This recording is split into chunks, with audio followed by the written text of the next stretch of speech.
শীতের দুপুর মাত্রই আমার ছাদে বসে ভাত খাওয়ার ব্যাপারটা দারুণ লাগে। আমি প্রায় দিনই কিন্তু ছাদে এসে ভাত খাই, লাঞ্চটা আর কি মেইনলি। আমি তো এখন একবারই ভাত খাচ্ছি সারাদিনে।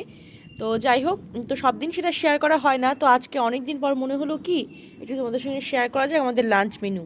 আজকে হচ্ছে শিম দেওয়ার ডাল, মুসুর ডাল পাতলা করে, বেগুন ভাজা, ভাত অবশ্যই, কারণ বাঙালির লাঞ্চে ভাত ছাড়া অন্য কিছু সত্যি ভাবা যায় না, আমি তো ভাবতেই পারি না। আর এখানে রয়েছে রুই মাছের ফুলকপি আলু দিয়ে পাতলা একটু ঝোল মতো করা। আর রুই মাছের লেজা যেহেতু আমি খুব পছন্দ করি খেতে, লেজার মানে কাটা কাটা থাকে তার জন্যে, এর জন্য রুই মাছের লেজা দিয়ে ঝোল।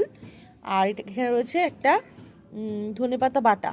আসলে কি অনেকগুলো ধনেপাতা আনা হয়েছিল, সেটা ফ্রিজে নষ্ট হয়ে যাচ্ছিলো, তো ভাবলাম একটা কাজ করি, রোজ তো শাকটা কিছু একটা খাওয়া হয়, আজকে পাতাটাকে পেস্ট করি আর কি। তো চাটনি মতো বানাই, তো সেটাই করা হয়েছিল আর কি। এই হচ্ছে আজকে আমাদের সিম্পল মেনু। তোমরা আজ দুপুরবেলা কে কী দিয়ে ভাত খেয়েছো সেটা কিন্তু অবশ্যই কমেন্ট করে বলতে পারো, তাহলে আমার খুব ভালো লাগবে।